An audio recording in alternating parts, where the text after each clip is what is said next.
மெயினா உங்களுக்கு இங்க ஆஃப் லைட் இருக்குமாண்ணே? அண்ணா லைட் ஆஃப் பண்ணாதீங்க, இந்த ஃபேனை மட்டும் ஆஃப் பண்ணுங்க ஏசி போட்டுக்கலாம். அண்ணே இந்த ஹாலை ரெடி பண்ணிட்டுங்க ஏசி போட்டுருங்க, இல்லைன்னா சவுண்டு டோர் வந்து ஸ்லைடிங் டோர் மொத்தமாக உங்களுடைய குரல் தான் பாதிக்கும். அப்போ சென்ட்ரலைஸ்ட் ஏசி சென்ட்ரலைஸ் தேவையில்லை, தவிர 3 ஃபீச்சர் வேணுங்கிறப்ப ஆஃப் பண்ணிக்கலாம். இந்த ரிமோட் எடுத்து ஒரு ரூம்ல ஏசி பண்ணிக்கலாம். ரிமோட்ல ஆஃப் பண்ணாங்கன்னாக்கா மக்களுக்கு தொந்தரவு வெளியே போகிறோம். சரி பேசுங்க அண்ணே, ஆரம்பிப்பாங்கண்ணே.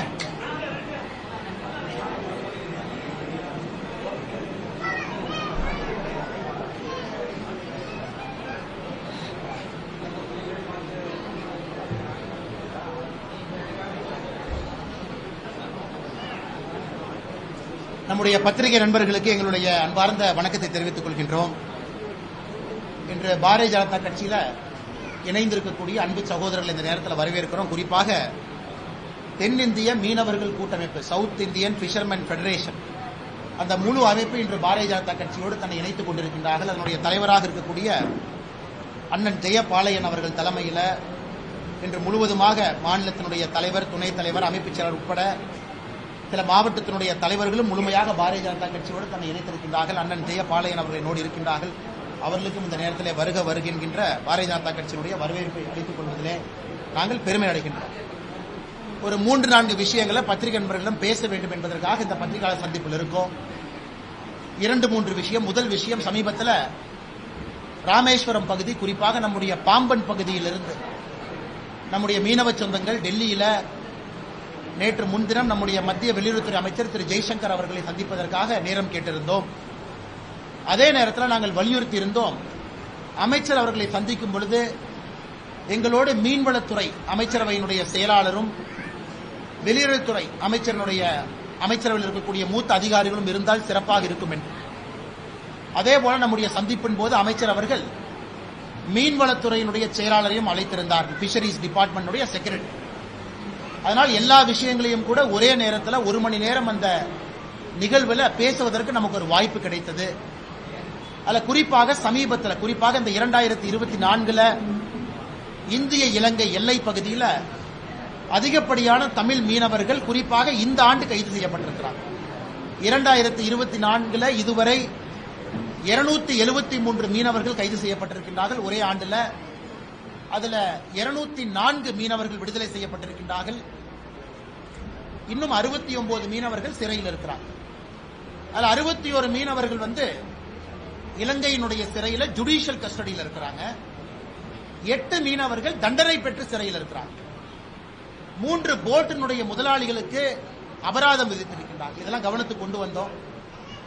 அபராதம் இல்லாம வேகமா மீட்கணும். வேகமாக 69 பேரும் மீட்கப்பட்டு தமிழகத்திற்கு திரும்ப வர வேண்டும் என்று அதற்கான முழு முயற்சியும் வெளியுறவுத்துறை அமைச்சரகம் எடுத்துக் கொண்டிருக்கின்றார்கள். ஜெய்சங்கர் அவர்கள், மாண்புமிகு அமைச்சர் அவர்கள் தனிப்பட்ட முறையில் கவனம் கொடுத்துட்டு இருக்கிறார். வேகமாக இது நடக்கும் என்கின்ற உத்தரவாதம் அளித்திருக்கிறாங்க. அதே நேரத்தில் துரதிருஷ்டவசமாக ஆழ்கடல்ல அந்த இலங்கையினுடைய நேவி போட்டும் நம்முடைய மீனவ சொந்தத்தினுடைய போட்டும் மோதிய பொழுது ஒரு மீனவர் இறந்துட்டாங்க. அது உடனடியாக அவருடைய உடலை அடுத்த நாள் ராமேஸ்வரத்துக்கு கொண்டு வந்து கொடுத்துட்டாங்க. இன்னும் ஒருவருடைய நிலைமை நமக்கு தெரியல. அதனால வெளியுறவுத்துறை அமைச்சர் அவர்கள் நம்ம முன்னாடி நேரடியா இலங்கைக்கான இந்திய தூதர்கிட்ட தொலைபேசி மூலமா பேசினாங்க. இலங்கைக்கான இந்திய தூதரும் கூட என்ன சொன்னாங்கன்னா, நேரடியா நான் அரசாங்கத்தோடு தொடர்பில் இருக்கிறேன்.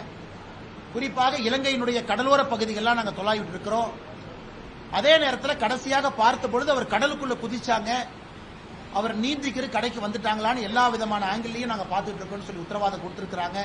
அதற்கான எல்லா வேலையும் கூட நம்முடைய மத்திய அரசு முழுமையா களத்தில் இறங்கி இருக்கிறாங்க.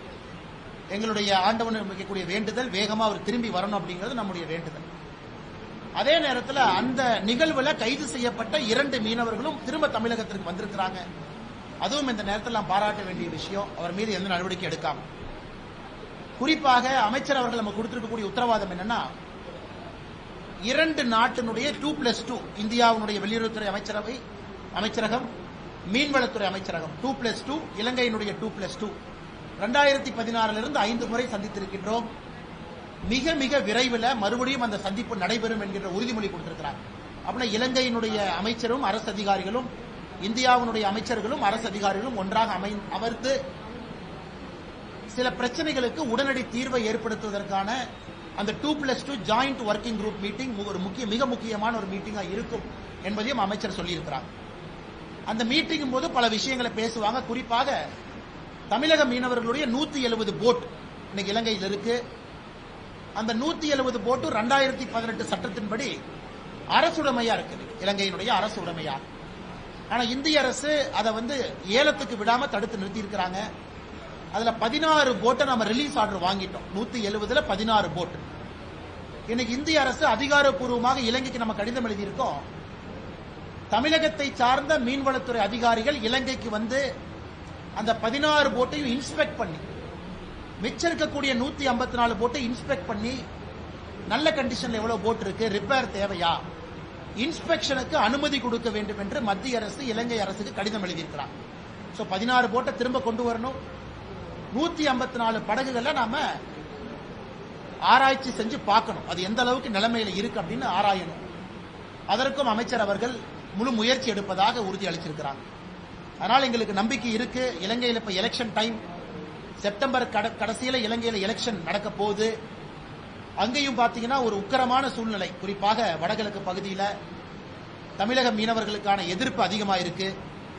அங்க இருக்கக்கூடிய அரசியல் தலைவர்கள் எல்லோருமே ஒருமித்த கருத்துல தமிழக மீனவர்கள் வரும் பொழுது அதிகமான நாட்கள் சிறையில் வைக்கணும் அப்படின்னு அங்க இருக்கக்கூடிய தலைவர்களும் பேச ஆரம்பிச்சிருக்கிறாங்க. அதனால் பாரதிய ஜனதா கட்சியை பொறுத்தவரை அரசியல்வாதிகள் 1008 பேசிட்டு போட்டோம். இலங்கையும் இப்ப அரசியல் சூடு பிடித்திருக்கு தேர்தல் காரணமாக. அதனால் மீனவர்களுக்கும் இடையில் இருக்கமான பந்தத்தை ஏற்படுத்துவதற்கு 2 மீனவ சங்கங்களுடைய மீட்டிங், அது மத்திய அரசு இலங்கை அரசோடு பேசி தமிழக மீனவர்களுடைய சங்கமும் இலங்கை மீனவர்களுடைய சங்கமும் ஒன்றாக ராமேஸ்வரம் ராமநாதபுரத்தில் ஒரு கூட்டம் நடத்தணும். அதற்கு இந்திய அரசு வழிவகை செய்ய வேண்டும் என்கின்ற கோரிக்கையை வச்சோம். அதையும் நம்முடைய வெளியுறவுத்துறை அமைச்சர் திரு ஜெய்சங்கர் அவர்கள் ஏற்றுக்கொண்டிருக்கின்றார்கள். இலங்கை அரசோடு பேசி மீனவ சங்கம் ஒன்றாக அமைந்து பேசுவதற்கான முயற்சி எடுப்பதாக நமக்கு உறுதிமொழி கொடுத்திருக்கிறார். இதே பத்திரிகை நண்பர்களுக்கு இந்த நேரத்தில் இதை நாங்கள் பிரீஃப் பண்றோம். நடந்திருக்கக்கூடிய விஷயம் என்ன நடந்து கொண்டிருக்கிறது. அடுத்து வக்ஃப் போர்டு, இன்னைக்கு பாராளுமன்றத்தில் நிறைய விஷயங்கள் பேசிக் கொண்டிருக்கிறாங்க. தமிழகத்தில் சில அரசியல்வாதிகள் மக்களை குழப்பிக் கொண்டிருக்கின்றார். இந்த வக்ஃப் போர்டு ஆக்ட் 1995 அதுல வரப்போற அமெண்ட்மெண்ட் பத்தி நம்முடைய பாராளுமன்றத்தினுடைய அமைச்சர் கிரண் ரிஜிஜு அவர்கள் நேற்று ரொம்ப டீட்டெயிலா பத்திரிகை நண்பர்கள்ட்ட பேசியிருக்காங்க. நிறைய இஸ்லாமிய சொந்தங்கள் இந்த வக்ஃப் போர்டு சட்டம் 1995ல வரக்கூடிய அமெண்ட்மெண்ட்டுக்கு தங்களுடைய முழு ஆதரவு கொடுத்திருக்கிறாங்க. நேற்று நிறைய இஸ்லாமிய சங்கங்கள் கிரண் ரிஜிஜு அவர்களை சந்தித்து ஆதரவு கொடுத்திருக்கிறாங்க. இந்த சட்டம் என்னன்னு முதல்ல தெரிஞ்சுக்கணும். இன்னைக்கு இந்தியால எந்த அமைப்பினுடைய கையில அதிகப்படியான லேண்ட் இருக்கு, நிலம் யாரு கையில இருக்கு? அதிகப்படியான நிலம் இந்தியால முதல்ல ஆர்மி கையில இருக்கு, ஆர்ம்டு போர்சஸ். இரண்டாவது ரயில்வே கையில இருக்கு, தனி மனிதன் கையில் இல்லைங்க, ஒரு அரசு கையில் இல்ல. இந்தியால அதிகப்படியான நிலம் முதல்ல ஆர்ம்டு போர்சஸ் இருக்கு, ரெண்டாவது ரயில்வேஸ் இருக்கு, மூணாவது வக்ஃப் போர்டு கிட்ட இருக்கு. வக்ஃப் போர்டு கிட்ட எவ்வளவு நிலம் இருக்குன்னா 9.4 லட்சம் ஏக்கர் இருக்கு. 9,40,000 ஏக்கர் வக்ஃப் போர்டு கையில் இருக்கு. அதனுடைய சொத்து மதிப்பு கிட்டத்தட்ட 1,25,000 கோடி ரூபாய்க்கு மேல தற்போதைய சொத்து மதிப்பு.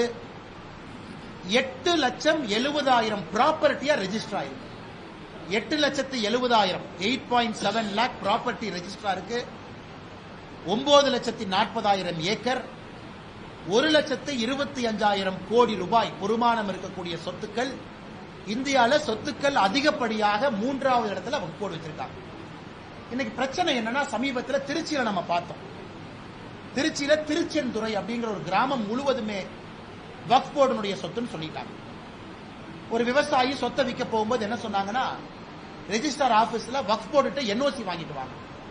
அப்பதான் தெரிஞ்சு பெரிய போராட்டம் வெடிச்சது. வெள்ளூர்ல இந்த மாதிரி பிரச்சனை, தமிழகத்தில் இந்த பிரச்சனை பார்க்கிறோம். இன்னைக்கு வக்ஃப் போர்டு சட்டம் என்ன சொல்லுதுன்னா, வக்ஃப் போர்டு ஒரு சொத்தை தன்னுடைய சொத்தாக சொல்வதற்கு வக்ஃப் போர்டுக்கு முழு அதிகாரம் இருக்கு அப்படிங்கிறது இன்னைக்கு இருக்கக்கூடிய சட்டம். நீங்களும் நானும் ஓவர் கம் பண்ணோம்னா வக்ஃப் போர்டு போய் நோ அப்ஜெக்ஷன் சர்டிபிகேட் வாங்கி அந்த டாக்குமெண்ட்டை ரெஜிஸ்டர் அலுவலகத்தில் கொடுத்தா நம்முடைய சொத்தை கிரயம் பண்ண முடியும். இதுல ஆச்சரியம் என்னன்னா, திருச்செந்துறை ஊர்ல இருக்கக்கூடிய சுந்தரேஸ்வரர் கோயில் 1500 ஆண்டுகள் பழமையான கோவில். 1500 ஆண்டுகள் பழமையாக இருக்கக்கூடிய ஒரு கோவில் எப்படி வக்ஃப் போர்டு சொத்துக்குள்ள அந்த கோயில் வர முடியும்? இதான் இன்னைக்கு எல்லாருக்கும் இருக்கக்கூடிய.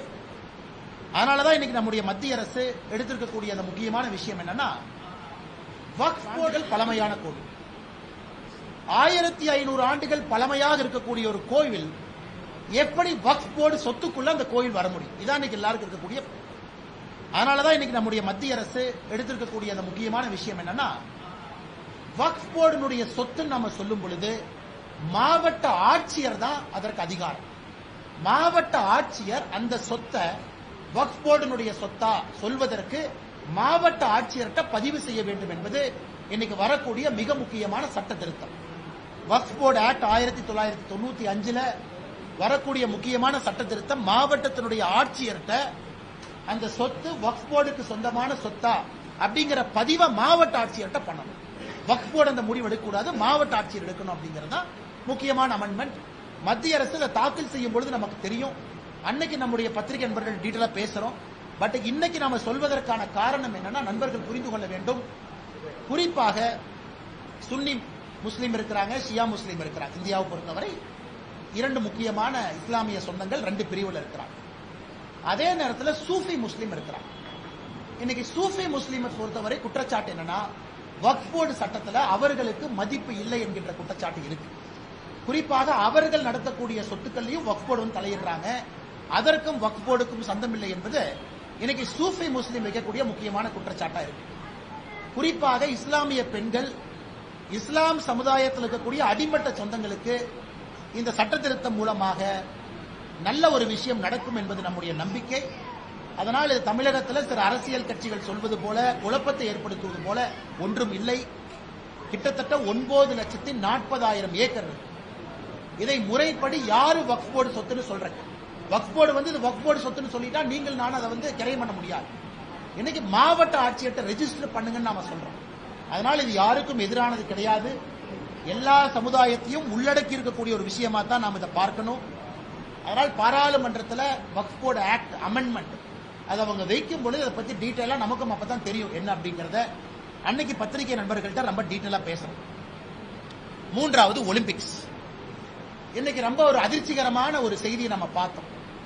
குறிப்பாக நம்முடைய வினேஷ் போகட் அவர்களுடைய ரெஸ்லிங் நேற்று பாத்தீங்கன்னா ஜப்பான் ரெஸ்லர் தோக்கடிச்சு ஃபைனலுக்கு போயிருக்கிறாங்க.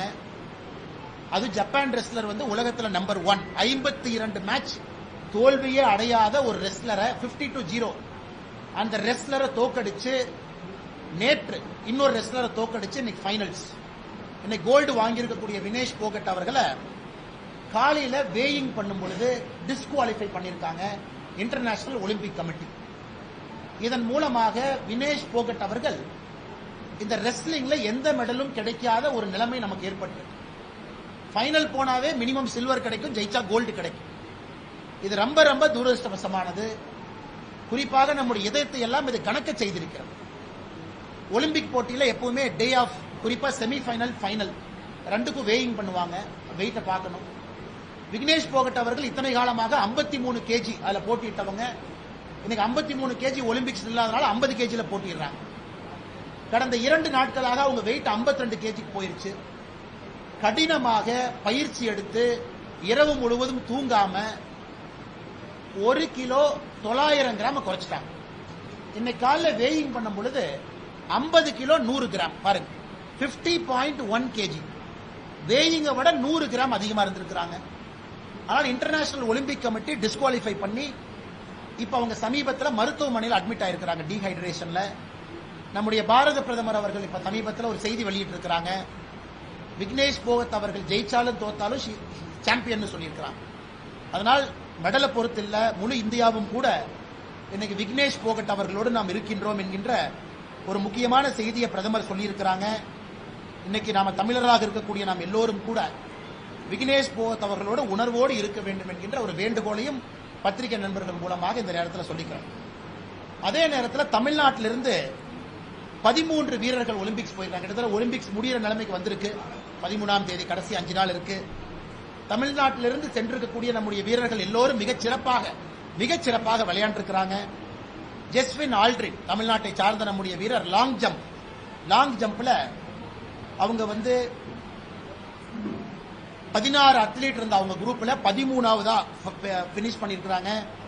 ஓவராலா லாங் ஜம்ப்ல நம்முடைய ஜெஸ்வின் ஆல்ட்ரின் அவங்க 26வது இடத்துல வந்திருக்கிறார். இது மிகப்பெரிய ஒரு சாதனை. ஒரு தமிழன் அடுத்த முறை ஒரு தங்கப்பதக்கம் வெல்லுவார் என்கின்ற நம்பிக்கை இருக்கு. பிரவீன் சித்திரவேல் அவங்க ட்ரிபிள் ஜம்ப் அவங்க குவாலிபிகேஷன் இன்னைக்கு இரவு நடக்குது இந்திய நேரத்திற்கு. அவருக்கும் எங்களுடைய வாழ்த்துக்கள். சந்தோஷ் தமிழரசன் அவர்கள் பெரிய ஒரு சாதனை செய்து கொண்டிருக்கிறாங்க. 4x400 ரிலேல பெரிய ஒரு சாதனை செய்வதற்கான வாய்ப்பு. நாளை அவருடைய குவாலிபிகேஷன் இருக்கு. ஏதை நம்ம சொல்றோம் அப்படின்னாங்க, இவர்களை பற்றி பேசணுங்கிற ஒரு ஆசை தான். ஏன்னா நம்ம எல்லாம் மக்கள் டிவியில பார்க்கணும். நிறைய பேருக்கு தெரியறது இல்லை யாரு போய் தமிழ்நாடு சார்பா இருக்கிறாங்க. இந்தியாவில் இருக்கக்கூடிய 117 வீரர்ல நம்ம மாநிலத்தில் யாருன்னு. ராஜேஷ் ரமேஷ் அவங்க 4x400 மீட்டர் ரிலே அவங்களுக்கும் நாளைக்கு குவாலிபிகேஷன் நடக்குது. அதே போல சுபா வெங்கடேசன் அவர்கள் 4x400 ரிலே அவங்களுக்கு 9ஆம் தேதி ஆகஸ்ட் குவாலிபிகேஷன் இருக்கு. 11ஆம் தேதி ஃபைனல்ஸ் இருக்கு. வித்யா ராமராஜ் அவங்களுக்கு 9ஆம் தேதி குவாலிபிகேஷன் இருக்கு. அவங்களும் அத்லெட்டிக்ஸ்ல இருக்கிறாங்க. விஷ்ணு சரவணன் செயிலிங் தமிழகத்திலிருந்து அவங்க இன்னைக்கு 18வது பொசிஷன்ல ஃபைனல்ஸ்க்கு குவாலிஃபை ஆகல. 10 பேர் மட்டும்தான் ஃபைனல்ஸ்க்கு போக முடியும். சரவணன் அவர்கள் 18வது நமக்கு பெருமை சேர்த்திருக்கிறாங்க. அவர்களுக்கும் எங்களுடைய வாழ்த்துக்கள். நேத்ரா குமரன் செயிலிங் நேத்ரா குமரன் 21வது இடத்தை பிடிச்சிருக்கிறாங்க. ஃபைனல்ஸ் குவாலிஃபை ஆகல. அவர்களுக்கும் எங்களுடைய வாழ்த்துக்கள். அன்பு சகோதரர் பிருத்திவிராஜ் தொண்டைமான் அவங்க இந்த முறை பல வேர்ல்டு கப்ல கோல்டு மெடல் வாங்கினாங்க. நல்ல ஃபார்ம். உறுதியா தமிழ்நாட்டுக்கு ஒரு கோல்டு மெடல் கிடைக்கும் நம்ம சொன்னோம்னா பிருத்திவிராஜ் தொண்டைமான் அவங்க ஒலிம்பிக்ஸ்க்கு போனாங்க. ஆனா துரதிருஷ்டவசமாக அவரும் கூட மிகச் சிறப்பாக அந்த ஷூட்டிங்ல பங்கேற்றும் கூட 21வது இடத்தை பிடிச்சிருக்கிறாங்க. ஃபைனலுக்கு போக முடியல. அவருக்கும் எங்களுடைய வாழ்த்துக்கள். அன்பு சகோதரி இளவெனில் வளரிவன் ஒரு பெரிய நம்பிக்கையை நம்ம கொடுத்து கொண்டிருக்கக்கூடிய அன்பு சகோதரி ஏர் ரைஃபிள்ல 10வது இடத்துல வந்தாங்க. 10வது இடத்துல 10 மீட்டர் ஏர் ரைஃபிள். ஆனா 8 பேர் தான் ஃபைனல் போக முடியும். ஆனால் அன்பு சகோதரிக்கு எங்களுடைய வாழ்த்துக்களை தெரிவிச்சுக்கிறோம். இந்த முறை ஃபைனலுக்கு அவங்களால போக முடியல. சரத் கமல் அவர்கள் நம்முடைய பெரிய ஒரு சூப்பர் ஸ்டார். அவங்க ரவுண்ட் ஆஃப் 64ல தோத்துட்டாங்க. டீம் ஈவெண்ட் இன்னைக்கு சைனாவோட இருக்கு. வெற்றி பெறட்டும் என்கின்ற வாழ்த்துக்கள். சத்யன் அவர்களுக்கும் இன்னைக்கு ஈவெண்ட் இருக்கு. ஸ்ரீராம் பாலாஜி அவங்க டென்னிஸ் ரோஹன் போபண்ணாவோட பங்கேற்றாங்க. அவங்க கூட முதல் ரவுண்ட்ல வெற்றி வாய்ப்பை இழந்துட்டாங்க. 13 தமிழர்கள் இருக்கிறாங்க ஒலிம்பிக்ஸ்ல. அதுல 6 தமிழர்கள் நாம பார்ப்போம் இன்னைக்கு நாளைக்கு நாளானைக்கு. குறிப்பா அவங்களுடைய triple jump 4x400 relay table tennis team காம்படிஷன்ல அவர்கள் சாதனை புரிய வேண்டும் என்று ஆண்டவனை வேண்டிக் கொள்கின்றோம். அவர்கள் நிச்சயமாக இந்தியாவிற்கும் தமிழகத்திற்கும் பெருமை சேர்ப்பாங்க. நமக்கு ஒரு மெடல் கிடைக்கும் என்று இந்த நேரத்தில் நாங்க நினைக்கிறோம். கடைசியாக நம்முடைய உச்சநீதிமன்றத்தினுடைய சமீபத்து தீர்ப்புகள். எஸ்சி சமுதாயத்திற்கான ஒரு மிக முக்கியமான தீர்ப்பை உச்சநீதிமன்றம் கொடுத்திருக்கிறாங்க. எஸ்சி சமுதாயத்திற்கான உள்ஒதுக்கீடு அது செல்லாது செல்லும் என்கின்ற குழப்பத்திற்கு இன்னைக்கு உச்சநீதிமன்றம் அருமையான தீர்ப்பு கொடுத்திருக்கிறாங்க. அது பாத்தீங்கன்னா ஒரு பெரிய லாங் தீர்ப்பு. 534 பக்கம் இருக்கக்கூடிய ஒரு ஜட்ஜ்மெண்ட். அதுல எஸ்சி சமுதாயத்துக்குள்ள சப் கேட்டகரைசேஷன் செல்லும், அது கான்ஸ்டிடியூஷனலி வேலிட் என்கின்ற ஒரு முக்கியமான தீர்ப்பு கொடுத்திருக்கிறாங்க. அந்த முக்கியமான தீர்ப்பு நம்முடைய தமிழகத்திற்கு பொருந்தும். தமிழகத்தில் 18% டோட்டல் ரிசர்வேஷன் நம்முடைய எஸ்சி சமுதாய சொந்தங்களுக்கு இருக்கு. அதுல 3 சமுதாயம் உள்ளொதுக்கீடு 3% உள்ளொதுக்கீடு நம்முடைய அருந்ததியர் சமுதாயத்துக்கு இருக்கு. இன்னைக்கு அருந்ததியர் சமுதாயத்தினுடைய நீண்ட நாள் ஒரு கோரிக்கை என்னன்னா, இந்த 3% ரிசர்வேஷனை ரீவிசிட் பண்ணணும். நமக்கு தெரியும் ஏழையிலும் ஏழை என்கின்ற ஒரு சமுதாயம் அருந்ததியர் சமுதாயம். அதனால் பாரதிய ஜனதா கட்சியை பொறுத்தவரை அருந்ததியர் சமுதாயம் எல்லா சமுதாயத்தோடு துணை நிற்கின்றோம். நிச்சயமாக இதை ஆராய்ந்து மறுபடியும் ஸ்டடி பண்ணி 3% மேலே உயர்த்த வேண்டுமா என்கின்ற ஒரு நிலையை தமிழக அரசு அனைத்து கட்சி கூட்டத்தை கூடி முடிவெடுக்கும் பொழுது பாரதிய ஜனதா கட்சி நிச்சயமாக அவர்களோடு துணை இருப்போம். அதற்கு அனைத்து கட்சி கூட்டத்தை கூட்டணும், ஒரு நல்ல முடிவு எடுக்கணும் என்பது எங்களுடைய வேண்டுகோள். அதே நேரத்தில் இந்த தீர்ப்புல கிரீமி லேயர் அப்படிங்கிற ஒரு கான்செப்டை கொண்டு வந்திருக்காங்க. இது ஓபிசிக்கு கிரீமி லேயர் தன்னால இருக்கு. இப்ப எஸ்டி சமுதாயத்திற்கு கிரீமி லேயர் அப்படிங்கிற ஒரு தன்மையை உச்சநீதிமன்றத்தினுடைய தீர்ப்பில் இருக்கு. இன்னைக்கு பாரதிய ஜனதா கட்சி அகில இந்திய தலைவர்கள் இந்த ஜட்ஜ்மெண்ட்டை ஸ்டடி பண்ணிட்டு இருக்காங்க. தமிழகத்தில் நம்முடைய மூத்த தலைவர், மாநிலத்தினுடைய துணைத் தலைவர் ஐயா விபி துரைசாமி அவர்களும் கூட அந்த கலந்தோசிப்பில் இருக்கிறாங்க, அந்த கலந்தாய்வு செஞ்சுட்டு இருக்கிறாங்க. எப்படி நம்முடைய முடிவை எடுக்க வேண்டும், என்ன சொல்லியிருக்கிறாங்க, இதனால் என்ன பாதிப்பு என்கின்ற பலவிதமான கருத்துக்கள் நாம் எடுத்துக்கொண்டிருக்கின்றோம். அதை பற்றி நம்முடைய அகில இந்திய தலைவர்கள் முடிவெடுத்த பிறகு பாரதிய ஜனதா கட்சி தமிழ்நாடு எங்களுடைய அதிகாரப்பூர்வமான முடிவை நம்முடைய பத்திரிகை நண்பர்கள் மூலமாக தமிழக மக்களுக்கு சொல்வதற்கு நாங்கள் கடமைப்பட்டிருக்கின்றோம். அதே நேரத்தில் நம்முடைய தேசிய ஜனநாயக கூட்டணியுடைய ஒரு முக்கியமான அங்கம் வகிக்கக்கூடிய பாட்டாளி மக்கள் கட்சி அன்பண்ணர் அன்புமணி ராமதாஸ் அவர்கள் நேற்று பத்திரிகையாளர் சந்திப்பு நடத்தினாங்க. அதுல நிறைய விஷயங்களை பேசுறாங்க. அவர் பேசியிருக்கக்கூடிய எல்லா கருத்துக்களும் எங்களுக்கு ஒப்பிகை இருக்கு. குறிப்பாக குரூப் 4 டேட்டாவை வச்சு பேசினாங்க. குரூப் 1, குரூப் 2, குரூப் 3 டேட்டாவை பத்தி பேசவில்லை என்கின்ற புள்ளி விவரத்தை கொடுத்தாங்க. குரூப் 1 எப்படி இருக்கு, குரூப் 2 எப்படி இருக்கு, குரூப் 3 எப்படி இருக்கு. ஆனால் பாரதிய ஜனதா கட்சியை பொறுத்தவரை குறிப்பாக எம்பிசி தமிழ்நாட்டில் எந்த ஒரு சமுதாயத்திற்கும் பாதிப்பு இல்லாத அளவுக்கு நாம் ஒரு முடிவு எடுக்கணும். அதற்கு முதலமைச்சர் அவர்கள் அனைத்து கட்சி கூட்டத்தை கூட்டணும். நேற்று நம்முடைய அன்புமணி ராமதாஸ் அவர்கள் சொல்லியிருக்கக்கூடிய நிறைய செய்திகள் முக்கியமான செய்திகள், தரவு ஆதாரத்தோடு பேசியிருக்கிறாங்க. அது பாரதிய ஜனதா கட்சி அவர் பேசிய கருத்துக்கள்ல எங்களுக்கு ஒப்புகை இருக்கு. ஆனா எந்த சமுதாயத்திற்கும் பாதிப்பு இல்லாமல் இது இருக்க வேண்டும் என்று நினைக்கின்றோம். அதற்கு முதலமைச்சர் அவர்கள் அனைத்து கட்சி கூட்டத்தின் மூலமாக ஒரு முடிவெடுத்து இந்த எல்லா பிரச்சனைகளுக்கும் அடிப்படையில் ஒரு முற்றுப்புள்ளி வைக்க வேண்டும் என்பது எங்களுடைய கோரிக்கையா இருக்கு. சம்பந்தமாக பாரதிய ஜனதா கட்சி சார்பாக அண்ணன் ஏஜி சம்பத் அவர்கள் இதை இன்னும் ரொம்ப தீர்க்கமா ஆராய ஆரம்பிச்சிருக்கிறாங்க. அவரும் கூட அவருடைய தலைமையில எங்களுக்கு மிக விரைவில் ஒரு அறிக்கை கொடுத்திருக்கிறாங்க. அது அனைத்து கட்சி கூட்டத்திற்கு செல்லும் பொழுது பேசுவதற்கு அது எங்களுக்கு ஏதுவாக இருக்கும். அது இல்லாம 2 தினத்திற்கு முன்பு ஒரு முக்கியமான செய்தி குறிப்பு நாங்கள் வெளியிட்டிருந்தோம். முதலமைச்சர் கோப்பையை தமிழகத்தில் 12 வயசுலிருந்து 19 வயசுக்குள்ள ஒரே கேட்டகரியா வச்சிருக்கிறாங்க. இது எங்களை பொறுத்தவரை இது முட்டாள்தனம் என்கின்ற வார்த்தையை பயன்படுத்தும். இந்த 12 to 19 தான் அடுத்த ஒலிம்பிக்ஸ் யாரு போறாங்க, யாரு medal, Asian games, world championship நமக்கு தெரியும். இந்தியால தேசிய விளையாட்டு கூட்டமைப்பு என்ன சொல்றாங்கன்னா 11 to 14 ஒரு கேட்டகரி, 14 to 17 ஒரு கேட்டகரி, 17 to 19 ஒரு கேட்டகரி, 3 கேட்டகரியா பிரிச்சிருக்கிறாங்க. அது இந்தியன் ஸ்விம்மிங்கா இருக்கட்டும், எதாக இருந்தாலும் கூட 3 கேட்டகரியில தான் மெடல் கிடைக்கும். ஆனா தமிழ்நாட்டில் 12 to 19னா 12 வயசு பையன் பொண்ணும் 19 வயசு பையன் பொண்ணு எப்படி ஒன்னா இருக்க முடியும்? அதனால் உடனடியாக விளையாட்டுத்துறை அமைச்சர் முதலமைச்சர் அவர்கள் தலையிட்டு இதை 3 கேட்டகரியா பிரிக்கணும். இந்திய தேசிய விளையாட்டு கூட்டமைப்பினுடைய அடிப்படை எப்படி வச்சிருக்கிறாங்களோ இங்கேயும் அப்படி இருக்க வேண்டும் என்பது எங்களுடைய வேண்டுகோள். இதை மாநில அரசு செய்வார்கள் என்கின்ற நம்பிக்கை எங்களுக்கு இருக்கு. இதை தாண்டி பத்திரிகை நண்பர்களுக்கு கேள்வி இருந்தா கேளுங்கன்னா பதில் சொல்லுங்க. அமைச்சர்கள் மீதான சொத்து ஐயா இப்படி வரோம், ஐயா இப்படி வரோம். அமைச்சர்கள் மீதான சொத்து மீண்டும் எடுக்கிற சென்னை உயர்நீதிமன்றம் பாக்குறீங்க. ஆனா நாங்க இதை வரவேற்கிறோம். காரணம், பாரதிய ஜனதா கட்சி தொடர்ச்சியாக நாம் வைக்கக்கூடிய குற்றச்சாட்டு.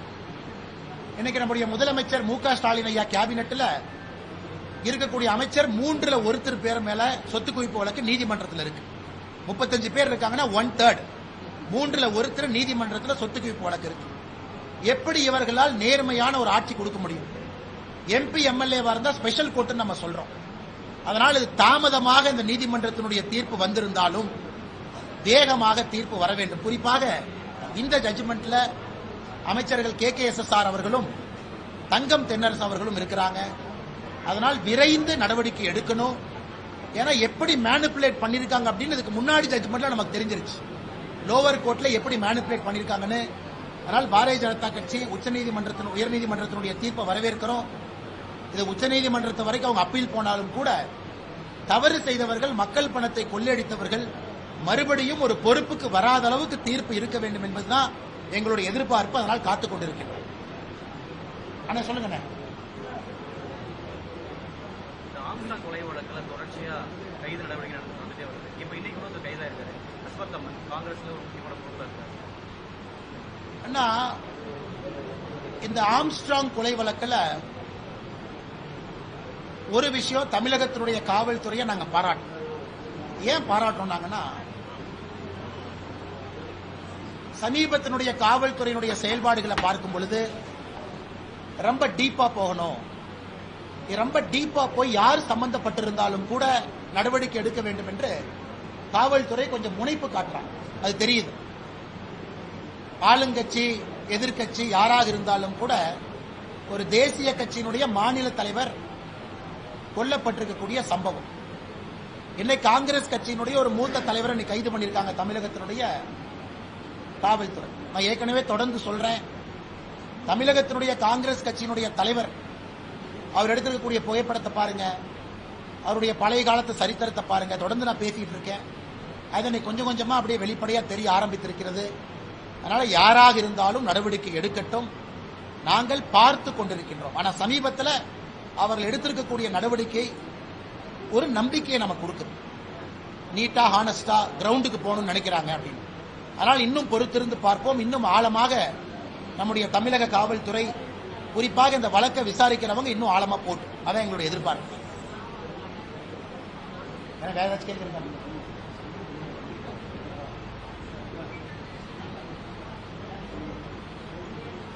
வேற ஏதாச்சும் இருக்குங்களா மேடம்?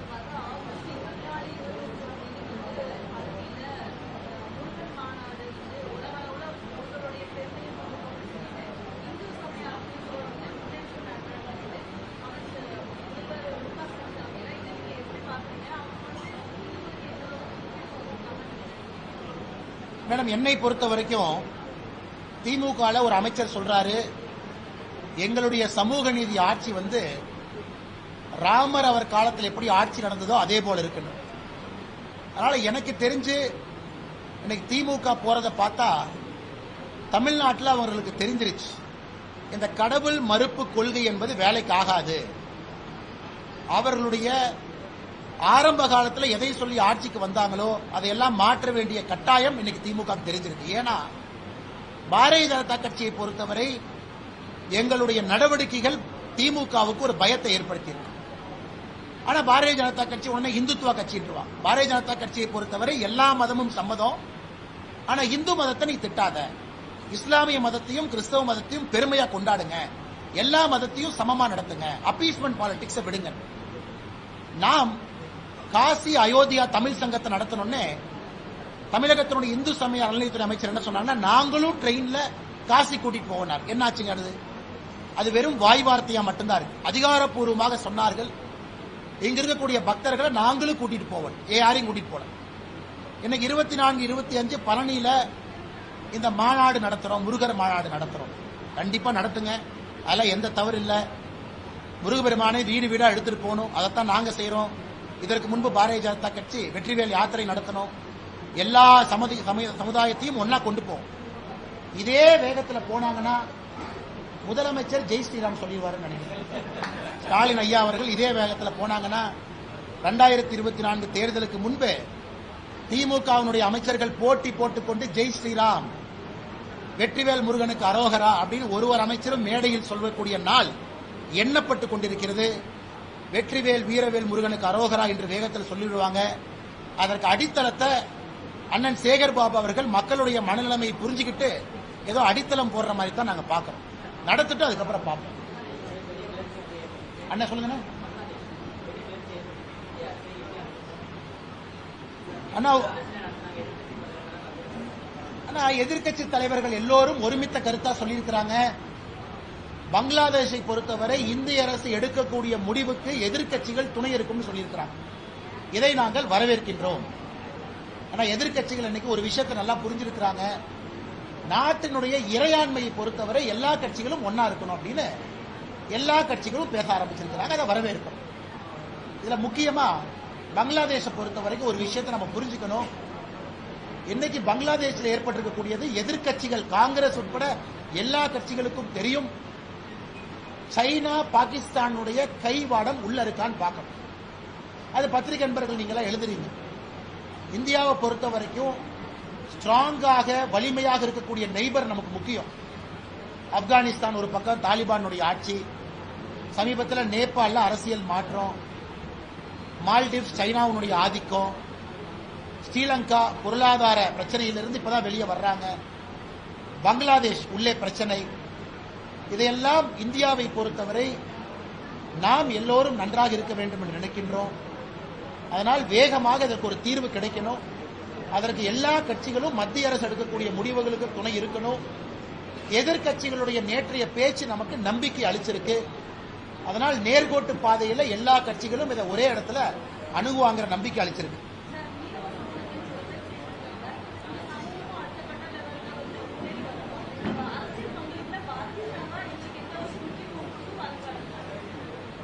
மேடம், 2019 தான் முதலா இந்திய சரித்திரத்தில் மீன்வளத்துறை அமைச்சரகம் அப்படின்னு ஒரு அமைச்சரை உருவாக்குனதே நாம தான். அதுல முதல் இணையமைச்சராக நம்முடைய அண்ணன் முருகன் அவர்கள் இருந்தார். ஆனால் நாங்கள் நிறைய மீனவ சொந்தங்கள் கட்சியில் இணையணும், அவர்களுக்கான அரசியல் அங்கீகாரம் கிடைக்கணும்னு நினைக்கிறோம். அதனுடைய வெளிப்பாடு தான் இது. ஐயா எல்லாம் வந்திருக்கிறாங்க, தலைவர்கள் இணைஞ்சிருக்கிறாங்க. இன்னொரு வெளிப்பாடு, ஒரு சாதாரண மனிதனை விட ஒரு மீனவன் அதிகமாக கஷ்டப்படுறான் பார்டர்ல. இலங்கைக்கு நான் அடிக்கடி போகக்கூடிய காரணமும் கூட நம்முடைய காலத்தில் இந்த பிரச்சனைக்கு ஒரு தீர்வு வர வேண்டும் என்கின்ற ஒரு முனைப்புல. அதை மோடி ஐயாவும் நினைக்கிறாங்க, ஜெய்சங்கர் ஐயாவும் நினைக்கிறாங்க. அதுவும் குறிப்பாக மற்ற மீனவர்களை விட குஜராத், தமிழ்நாடு இந்த 2 மீனவர்களுக்கு தான் அதிகமான பிரச்சனை. குஜராத் மீனவர்கள் பாகிஸ்தானால கைது செய்யப்படுறாங்க, தமிழக மீனவர்கள் இலங்கையால கைது செய்யப்படுறாங்க. அதனால் குஜராத்திலிருந்து வந்திருக்கக்கூடிய மோடி அவர்கள் மீனவர்களுடைய மகத்துவத்தை முழுமையா புரிஞ்சிருக்கிறாங்க. அதனால் எங்களுடைய காலத்தில் அதற்கு தீர்வு வர வேண்டும். இவர்கள் எல்லாம் அரசியல் பிரதிநிதித்துவம் பெற வேண்டும் என்று நினைக்கின்றோம். அது நடக்கும். அதே நேரத்தில் இப்ப நம்முடைய அலுவலகத்திற்கு தூய்மை பணியாளர்கள் சங்கம் வந்திருக்கிறாங்க. பெருநகர சென்னை மாநகராட்சியில் இருக்கக்கூடிய NULM தொழிலாளர்கள் தலைவர்கள் வந்திருக்கிறாங்க. 10 ஆண்டுகளாக தூய்மை பணியாளர்கள் தற்காலிக ஒப்பந்த பணியாக இருக்கின்றார்கள், ஒப்பந்த பணியில் இருக்கிறாங்க. திமுக தன்னுடைய தேர்தல் வாக்குறுதியை அவங்க நிரந்தரம் செய்வதாக வாக்குறுதி கொடுத்திருக்கிறாங்க. அதனால் அவர்கள் இன்னைக்கு நம்மை பார்க்க வந்திருக்கிறாங்க. இந்த நேரத்தில் பத்திரிகை நண்பர்கள் மூலமாக இந்த NULM தொழிற்சங்கத்துக்கு நாங்கள் கொடுக்கக்கூடிய உத்தரவாதம், உங்க கோரிக்கையோடு நாங்கள் துணை இருக்கின்றோம், உங்களை நிரந்தரம் செய்ய வேண்டும் என்பதில் எங்களுக்கும் கருத்து இருக்கிறது. வேர்ல்டு சாம்பியன்ஷிப் நமக்கு தெரியும். இந்தியால தேசிய விளையாட்டு கூட்டமைப்பு என்ன சொல்றாங்கன்னா 11 to 14 ஒரு கேட்டகரி, 14 to 17 ஒரு கேட்டகரி, 17 to 19 ஒரு கேட்டகரி, 3 கேட்டகரியா பிரிச்சிருக்கிறாங்க. அது இந்தியன் ஸ்விம்மிங்கா இருக்கட்டும், எதாக இருந்தாலும் கூட 3 கேட்டகரியில தான் மெடல் கிடைக்கும். ஆனா தமிழ்நாட்டில் 12 to 19னா 12 வயசு பையன் பொண்ணும் 19 வயசு பையன் பொண்ணு எப்படி ஒன்னா இருக்க முடியும்? அதனால் உடனடியாக விளையாட்டுத்துறை அமைச்சர், முதலமைச்சர் அவர்கள் தலையிட்டு இதை 3 கேட்டகரியா பிரிக்கணும். இந்திய தேசிய விளையாட்டு கூட்டமைப்பினுடைய அடிப்படை எப்படி வச்சிருக்கிறாங்களோ இங்கேயும் அப்படி இருக்க வேண்டும் என்பது எங்களுடைய வேண்டுகோள். இதை மாநில அரசு செய்வார்கள் என்கின்ற நம்பிக்கை எங்களுக்கு இருக்கு.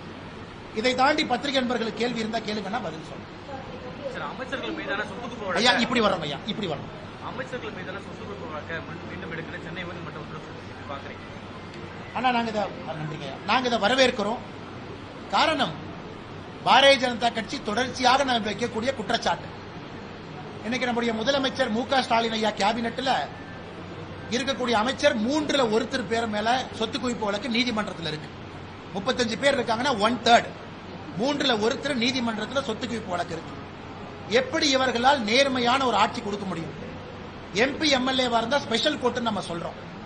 அதனால் இது தாமதமாக இந்த நீதிமன்றத்தினுடைய தீர்ப்பு வந்திருந்தாலும் வேகமாக தீர்ப்பு வர வேண்டும். குறிப்பாக இந்த ஜட்ஜ்மெண்ட்ல அமைச்சர்கள் KKSSR அவர்களும் தங்கம் தென்னரசு அவர்களும் இருக்கிறாங்க. அதனால் விரைந்து நடவடிக்கை எடுக்கணும். ஏன்னா எப்படி மேனிபுலேட் பண்ணிருக்காங்க அப்படின்னு இதுக்கு முன்னாடி ஜட்ஜ்மெண்ட்ல நமக்கு தெரிஞ்சிருச்சு, லோவர் கோர்ட்ல எப்படி மேனிபுலேட் பண்ணிருக்காங்கன்னு. அதனால் பாரதிய ஜனதா கட்சி உயர்நீதிமன்றத்தினுடைய தீர்ப்பை வரவேற்கிறோம். இது உச்சநீதிமன்றத்தை வரைக்கும் அவங்க அப்பீல் போனாலும் கூட தவறு செய்தவர்கள், மக்கள் பணத்தை கொள்ளையடித்தவர்கள் மறுபடியும் ஒரு பொறுப்புக்கு வராத அளவுக்கு தீர்ப்பு இருக்க வேண்டும் என்பதுதான் எங்களுடைய எதிர்பார்ப்பு. அதனால் காத்துக் கொண்டிருக்கிறோம். அண்ணா சொல்லுங்க. கொலை வழக்கில் தொடர்ச்சியா கைது நடவடிக்கை நடந்துட்டே வருது. இப்ப இன்னைக்கு கூட கைதா இருக்காரு அஸ்வத் அம்மன், காங்கிரஸ்ல ஒரு முக்கியமான பொருளாக இருக்காரு. அண்ணா இந்த ஆம்ஸ்ட்ராங் கொலை வழக்கில் ஒரு விஷயம் தமிழகத்தினுடைய காவல்துறையை நாங்க பாராட்டோம். ஏன் பாராட்டுறோம்னாங்கன்னா, சமீபத்தினுடைய காவல்துறையினுடைய செயல்பாடுகளை பார்க்கும் பொழுது ரொம்ப டீப்பா போகணும், ரொம்ப டீப்பா போய் யார் சம்பந்தப்பட்டிருந்தாலும் கூட நடவடிக்கை எடுக்க வேண்டும் என்று காவல்துறை கொஞ்சம் முனைப்பு காட்டுறாங்க. அது தெரியுது. ஆளுங்கட்சி எதிர்கட்சி யாராக இருந்தாலும் கூட ஒரு தேசிய கட்சியினுடைய மாநில தலைவர் கொல்லப்பட்டிருக்கக்கூடிய சம்பவம். இன்னைக்கு காங்கிரஸ் கட்சியினுடைய ஒரு மூத்த தலைவரை இன்னைக்கு கைது பண்ணிருக்காங்க. ஐயா உட்காருங்க. அண்ணா இணைஞ்சு அவங்க லிஸ்ட் கொடுக்கணும்.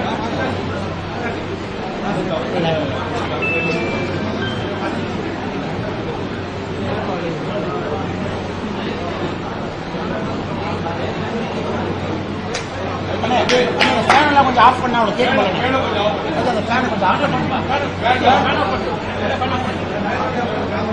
மெயினா உங்களுக்கு இங்க ஆஃப் லைட் இருக்குமாண்ணே. ஆனால் லைட் ஆஃப் பண்ணாதீங்க, அந்த ஃபேனை மட்டும் ஆஃப் பண்ணுங்க. ஏசி போட்டுக்கலாம். அண்ணே இந்த பாலை ரெடி பண்ணிட்டு ஏசி போட்டுருங்க. இதெல்லாம் சவுண்டு டோர் வந்து ஸ்லைடிங் டோர் போடல. மொத்தமாக உங்களுடைய குரல் தான் பாதிக்கும். அப்போ சென்ட்ரலைஸ்ட் ஏசி சென்ட்ரலைஸ்ட் தேவையில்லை. தவிர 3 ஃபீச்சர் வேணுங்கிறப்ப ஆஃப் பண்ணிக்கலாம். இந்த ரிமோட் எடுத்து உங்கள் ரூமில் இதில் ஏசி பண்ணிக்கலாம். ரிமோட்டில் ஆஃப் பண்ண ஆன் பண்ணாக்கா மக்களுக்கு தொந்தரவாக வெளியே போகிறோம். சரி பேசுங்க அண்ணே, ஆரம்பிப்பாங்கண்ணே.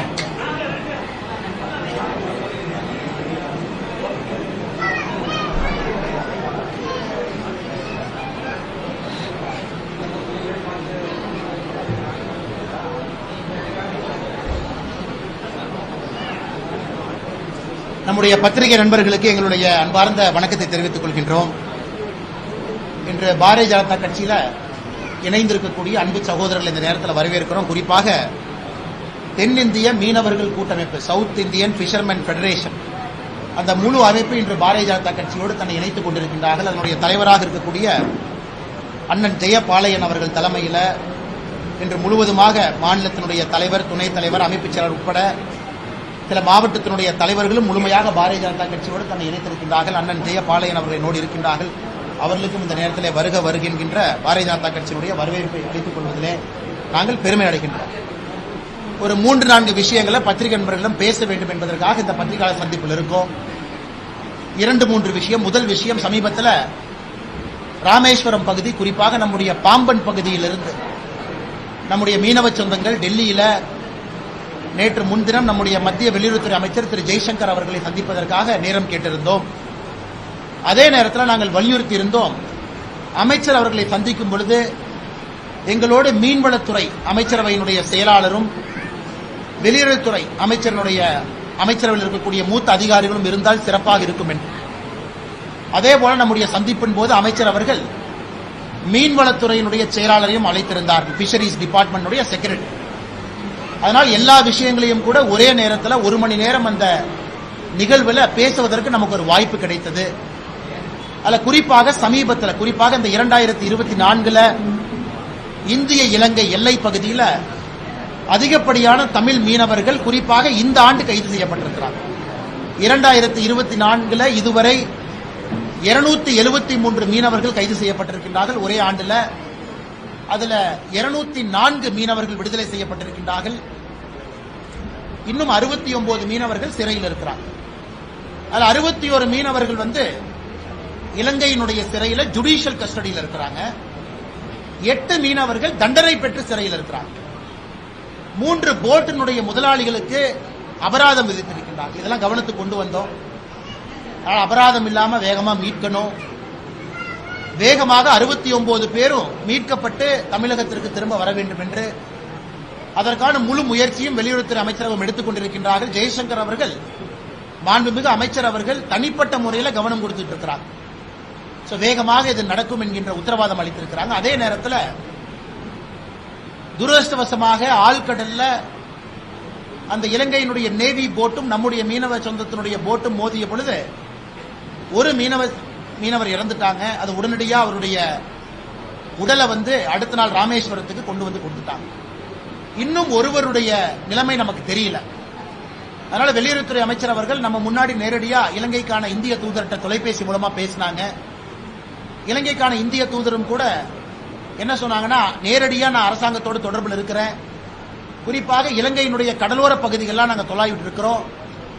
அதே நேரத்தில் கடைசியாக பார்த்த பொழுது அவர் கடலுக்குள்ள குதிச்சாங்க, அவர் நீந்திக்கிற கடைக்கு வந்துட்டாங்களான்னு எல்லா விதமான ஆங்கிள்லையும் நாங்கள் பார்த்துட்டு இருக்கோம்னு சொல்லி உத்தரவாதம் கொடுத்திருக்கிறாங்க. அதற்கான எல்லா வேலையும் கூட நம்முடைய மத்திய அரசு முழுமையா களத்தில் இறங்கி இருக்கிறாங்க. எங்களுடைய ஆண்டவன் வைக்கக்கூடிய வேண்டுதல் வேகமா அவர் திரும்பி வரணும் அப்படிங்கிறது நம்முடைய வேண்டுதல்.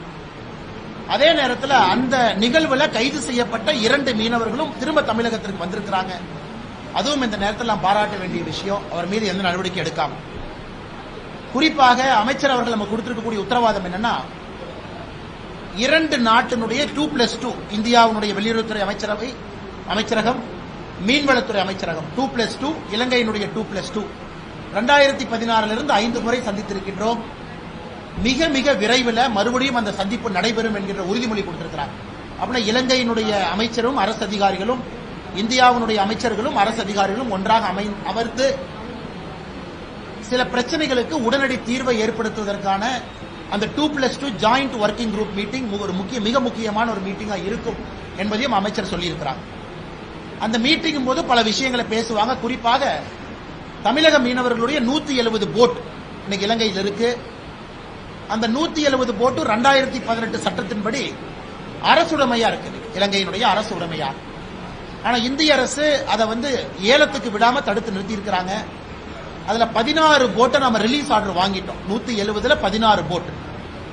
இன்னைக்கு இந்திய அரசு அதிகாரப்பூர்வமாக இலங்கைக்கு நம்ம கடிதம் எழுதியிருக்கோம். தமிழகத்தை சார்ந்த மீன்வளத்துறை அதிகாரிகள் இலங்கைக்கு அந்த 16 போட்டையும் இன்ஸ்பெக்ட் பண்ணி, மிச்சம் இருக்கக்கூடிய 154 போட்டை இன்ஸ்பெக்ட் பண்ணி, நல்ல கண்டிஷன்ல எவ்வளவு போட் இருக்கு, ரிப்பேர் தேவையா, இன்ஸ்பெக்ஷனுக்கு அனுமதி கொடுக்க வேண்டும் என்று மத்திய அரசு இலங்கை அரசுக்கு கடிதம் எழுதியிருக்கிறாங்க. 16 போட்டை திரும்ப கொண்டு வரணும். 154 படகுகளை நாம ஆராய்ச்சி செஞ்சு பார்க்கணும், அது எந்த அளவுக்கு நிலைமையில இருக்கு அப்படின்னு ஆராயணும். அதற்கும் அமைச்சர் அவர்கள் முழு முயற்சி எடுப்பதாக உறுதி அளிச்சிருக்கிறாங்க. அதனால எங்களுக்கு நம்பிக்கை இருக்கு. இலங்கையில் இப்ப எலெக்ஷன் டைம், செப்டம்பர் கடைசியில இலங்கையில் எலெக்ஷன் நடக்க போகுது. அங்கேயும் பாத்தீங்கன்னா ஒரு உக்கரமான சூழ்நிலை, குறிப்பாக வடகிழக்கு பகுதியில் தமிழக மீனவர்களுக்கான எதிர்ப்பு அதிகமா இருக்கு. அங்க இருக்கக்கூடிய அரசியல் தலைவர்கள் எல்லோருமே ஒருமித்த கருத்துல தமிழக மீனவர்கள் வரும்பொழுது அதிகமான நாட்கள் சிறையில வைக்கணும் அப்படின்னு அங்க இருக்கக்கூடிய தலைவர்களும் பேச ஆரம்பிச்சிருக்கிறாங்க. அதனால் பாரதிய ஜனதா கட்சியை பொறுத்தவரை அரசியல்வாதிகள் 1008 பேசிட்டு போட்டோம்.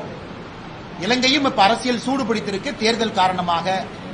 அதனால் மீனவர்களுக்கும் இடையில் இருக்கமான பந்தத்தை ஏற்படுத்துவதற்கு 2 மீனவ சங்கங்களுடைய மீட்டிங், அது மத்திய அரசு இலங்கை அரசோடு பேசி தமிழக மீனவர்களுடைய சங்கமும் இலங்கை மீனவர்களுடைய சங்கமும் ஒன்றாக ராமேஸ்வரம் ராமநாதபுரத்தில் ஒரு கூட்டம் நடத்தணும். அதற்கு இந்திய அரசு வழிவகை செய்ய வேண்டும் என்கின்ற கோரிக்கையை வச்சோம். அதையும் நம்முடைய வெளியுறவுத்துறை அமைச்சர் திரு ஜெய்சங்கர் அவர்கள் ஏற்றுக்கொண்டிருக்கின்றார்கள். இலங்கை அரசோடு பேசி மீனவ சங்கம் ஒன்றாக அமைந்து பேசுவதற்கான முயற்சி எடுப்பதாக நமக்கு உறுதிமொழி கொடுத்திருக்கிறார். இதை பத்திரிகை நண்பர்களுக்கு இந்த நேரத்தில் இதை நாங்கள் பிரீஃப் பண்றோம். நடந்திருக்கக்கூடிய விஷயம் என்ன நடந்து கொண்டிருக்கிறது. அடுத்து வக்ஃப் போர்டு, இன்னைக்கு பாராளுமன்றத்தில் நிறைய விஷயங்கள் பேசிக் கொண்டிருக்கிறாங்க. தமிழகத்தில் சில அரசியல்வாதிகள் மக்களை குழப்பிக் கொண்டிருக்கின்றார். இந்த வக்ஃப் போர்டு ஆக்ட் 1995 அதுல வரப்போற அமெண்ட்மெண்ட் பத்தி நம்முடைய பாராளுமன்றத்தினுடைய அமைச்சர் கிரண் ரிஜிஜு அவர்கள் நேற்று ரொம்ப டீட்டெயிலா பத்திரிகை நண்பர்கள்ட்ட பேசியிருக்காங்க. நிறைய இஸ்லாமிய சொந்தங்கள் இந்த வக்ஃப் போர்டு சட்டம் 1995 வரக்கூடிய அமெண்ட்மெண்ட்டுக்கு தங்களுடைய முழு ஆதரவு கொடுத்திருக்கிறாங்க. நேற்று நிறைய இஸ்லாமிய சங்கங்கள் கிரண் ரிஜிஜு அவர்களை சந்தித்து ஆதரவு கொடுத்திருக்கிறாங்க. இந்த சட்டம் என்னன்னு முதல்ல தெரிஞ்சுக்கணும். இன்னைக்கு இந்தியால எந்த அமைப்பினுடைய கையில அதிகப்படியான லேண்ட் இருக்கு, நிலம் யாரு கையில இருக்கு? அதிகப்படியான நிலம் இந்தியால முதல்ல ஆர்மி கையில இருக்கு, ஆர்ம்டு போர்சஸ். இரண்டாவது ரயில்வே கையில இருக்கு, தனி மனிதன் கையில இல்லைங்க, ஒரு அரசு கையில இல்ல. இந்தியால அதிகப்படியான நிலம் முதல்ல ஆர்ம்டு போர்சஸ் இருக்கு, ரெண்டாவது ரயில்வேஸ் இருக்கு, மூணாவது வக்ஃப் போர்டு கிட்ட இருக்கு. வக்ஃப் போர்டு கிட்ட எவ்வளவு நிலம் இருக்குன்னா 9.4 லட்சம் ஏக்கர் இருக்கு. 9,40,000 ஏக்கர் வக்ஃப் போர்டு கையில் இருக்கு. அதனுடைய சொத்து மதிப்பு கிட்டத்தட்ட 1,25,000 கோடி ரூபாய்க்கு மேல தற்போதைய சொத்து மதிப்பு. 8,70,000 ப்ராப்பர்ட்டியா ரெஜிஸ்டர் ஆயிருக்கு. 8,70,000 8.7 லேக் ப்ராப்பர்ட்டி ரெஜிஸ்டர் இருக்கு. 9,40,000 ஏக்கர், 1,25,000 கோடி ரூபாய் பொறுமானம் இருக்கக்கூடிய சொத்துக்கள். இந்தியால சொத்துக்கள் அதிகப்படியாக 3வது இடத்துல வக்ஃப் போர்டு வச்சிருக்காங்க. இன்னைக்கு பிரச்சனை என்னன்னா, சமீபத்தில் திருச்சியில நம்ம பார்த்தோம். திருச்சியில திருச்செந்துறை அப்படிங்கிற ஒரு கிராமம் முழுவதுமே வக்ஃப் போர்டுனுடைய சொத்துன்னு சொல்லிட்டாங்க. ஒரு விவசாயி சொத்தை விற்க போகும்போது என்ன சொன்னாங்கன்னா, ரெஜிஸ்டர் ஆபீஸ்ல வக்ஃப் போர்டுட்ட என்ஓசி வாங்கிட்டு வாங்க. அப்பதான் தெரிஞ்சு பெரிய போராட்டம் வெடிச்சது. வெள்ளூர்ல இந்த மாதிரி பிரச்சனை, தமிழகத்தில் இந்த பிரச்சனை பார்க்கிறோம். இன்னைக்கு வக்ஃப் போர்டு சட்டம் என்ன சொல்லுதுன்னா, வக்ஃப் போர்டு ஒரு சொத்தை தன்னுடைய சொத்தாக சொல்வதற்கு வக்ஃப் போர்டுக்கு முழு அதிகாரம் இருக்கு அப்படிங்கிறது இன்னைக்கு இருக்கக்கூடிய சட்டம். நீங்களும் நானும் ஓவர் கம் பண்ணோம்னா வக்ஃப் போர்டுகிட்ட போய் நோ அப்ஜெக்ஷன் சர்டிபிகேட் வாங்கி அந்த டாக்குமெண்ட்டை ரெஜிஸ்டர் அலுவலகத்தில் கொடுத்தா நம்முடைய சொத்தை கிரயம் பண்ண முடியும். இதுல ஆச்சரியம் என்னன்னா, திருச்செந்துறை ஊர்ல இருக்கக்கூடிய சுந்தரேஸ்வரர் கோயில் 1500 ஆண்டுகள் பழமையான கோவில். 1500 ஆண்டுகள் பழமையாக இருக்கக்கூடிய ஒரு கோவில் எப்படி வக்ஃப் போர்டு சொத்துக்குள்ள அந்த கோயில் வர முடியும்? இதான் இன்னைக்கு எல்லாருக்கும் இருக்கக்கூடிய. அதனாலதான் இன்னைக்கு நம்முடைய மத்திய அரசு எடுத்திருக்கக்கூடிய அந்த முக்கியமான விஷயம் என்னன்னா, வக்ஃப் போர்டுகள் பழமையான கோவில். 1500 ஆண்டுகள் பழமையாக இருக்கக்கூடிய ஒரு கோவில் எப்படி வக்ஃப் போர்டு சொத்துக்குள்ள அந்த கோயில் வர முடியும்? இதான் இன்னைக்கு எல்லாருக்கும் இருக்கக்கூடிய. அதனாலதான் இன்னைக்கு நம்முடைய மத்திய அரசு எடுத்திருக்கக்கூடிய அந்த முக்கியமான விஷயம் என்னன்னா, வக்ஃப் போர்டுனுடைய சொத்து நம்ம சொல்லும் பொழுது மாவட்ட ஆட்சியர் தான் அதற்கு அதிகாரம். மாவட்ட ஆட்சியர் அந்த சொத்தை வக்ஃப் போர்டுனுடைய சொத்தா சொல்வதற்கு மாவட்ட ஆட்சியர்கிட்ட பதிவு செய்ய வேண்டும் என்பது இன்னைக்கு வரக்கூடிய மிக முக்கியமான சட்ட திருத்தம். வக்ஃப் போர்டு ஆக்ட் 1995ல வரக்கூடிய முக்கியமான சட்ட திருத்தம். மாவட்டத்தினுடைய ஆட்சியர்கிட்ட அந்த சொத்து வக்ஃப் போர்டுக்கு சொந்தமான சொத்தா அப்படிங்கிற பதிவை மாவட்ட ஆட்சியர்கிட்ட பண்ணணும். வக்ஃப் போர்டு அந்த முடிவு எடுக்கக்கூடாது, மாவட்ட ஆட்சியர் எடுக்கணும் அப்படிங்கிறது முக்கியமான அமெண்ட்மெண்ட். மத்திய அரசு இதை தாக்கல் செய்யும் பொழுது நமக்கு தெரியும். அன்னைக்கு நம்முடைய பத்திரிகை நண்பர்கள் டீட்டெயிலா பேசுறோம். பட் இன்னைக்கு நாம சொல்வதற்கான காரணம் என்னன்னா, நண்பர்கள் புரிந்து கொள்ள வேண்டும். குறிப்பாக சுன்னி முஸ்லீம் இருக்கிறாங்க, ஷியா முஸ்லீம் இருக்கிறாங்க. இந்தியாவை பொறுத்தவரை 2 முக்கியமான இஸ்லாமிய சொந்தங்கள் 2 பிரிவுல இருக்கிறாங்க. அதே நேரத்தில் சூஃபி முஸ்லீம் இருக்கிறாங்க. இன்னைக்கு சூஃபி முஸ்லீமை பொறுத்தவரை குற்றச்சாட்டு என்னன்னா, வக்ஃப் போர்டு சட்டத்தில் அவர்களுக்கு மதிப்பு இல்லை என்கின்ற குற்றச்சாட்டு இருக்கு. குறிப்பாக அவர்கள் நடத்தக்கூடிய சொத்துக்கள்லையும் வக்ஃப் போர்டு தலையிடுறாங்க. அதற்கும் வக்ஃப் போர்டுக்கும் சந்தம் இல்லை என்பது இன்னைக்கு சூஃபி முஸ்லீம் வைக்கக்கூடிய முக்கியமான குற்றச்சாட்டா இருக்கு. குறிப்பாக இஸ்லாமிய பெண்கள், இஸ்லாம் சமுதாயத்தில் இருக்கக்கூடிய அடிமட்ட சொந்தங்களுக்கு இந்த சட்ட திருத்தம் மூலமாக நல்ல ஒரு விஷயம் நடக்கும் என்பது நம்முடைய நம்பிக்கை.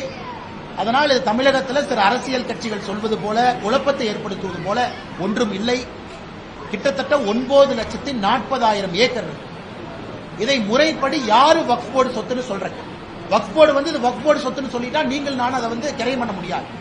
இன்னைக்கு மாவட்ட ஆட்சியர்கிட்ட ரெஜிஸ்டர் பண்ணுங்கன்னு நாம சொல்றோம். அதனால் இது யாருக்கும் எதிரானது கிடையாது. எல்லா சமுதாயத்தையும் உள்ளடக்கி இருக்கக்கூடிய ஒரு விஷயமா தான் நாம் இதை பார்க்கணும். அதனால் பாராளுமன்றத்தில் வக்ஃப் போர்டு ஆக்ட் அமெண்ட்மெண்ட் அதை அவங்க வைக்கும் பொழுது அதை பத்தி டீட்டெயிலா நமக்கும் அப்பதான் தெரியும் என்ன அப்படிங்கறத. அன்னைக்கு பத்திரிகை நண்பர்கள்ட்ட ரொம்ப டீட்டெயிலா பேசணும். 3வது ஒலிம்பிக்ஸ்.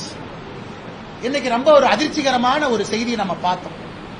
குறிப்பாக நம்முடைய வினேஷ் போகட் அவர்களுடைய ரெஸ்லிங் நேற்று பாத்தீங்கன்னா ஜப்பான் ரெஸ்லர் தோக்கடிச்சு ஃபைனலுக்கு போயிருக்கிறாங்க. அது ஜப்பான் ரெஸ்லர் உலகத்தில் நம்பர் 1. 52 மேட்ச் தோல்வியே அடையாத ஒரு ரெஸ்லரை 50-0 அந்த ரெஸ்லரை தோக்கடிச்சு நேற்று இன்னொரு ரெஸ்லரை தோக்கடிச்சு இன்னைக்கு ஃபைனல்ஸ். இன்னைக்கு கோல்டு வாங்கியிருக்கக்கூடிய வினேஷ் போகட் அவர்களை காலையில வேயிங் பண்ணும் பொழுது டிஸ்குவாலிஃபை பண்ணியிருக்காங்க இன்டர்நேஷனல் ஒலிம்பிக் கமிட்டி. இதன் மூலமாக வினேஷ் போகட் அவர்கள் இந்த ரெஸ்லிங்ல எந்த மெடலும் கிடைக்காத ஒரு நிலைமை நமக்கு ஏற்பட்டு, ஃபைனல் போனாவே மினிமம் சில்வர் கிடைக்கும், ஜெயிச்சா கோல்டு கிடைக்கும். இது ரொம்ப ரொம்ப துரதிருஷ்டவசமானது. குறிப்பாக நம்முடைய இதயத்தை எல்லாம் இது கணக்க செய்திருக்கிறது.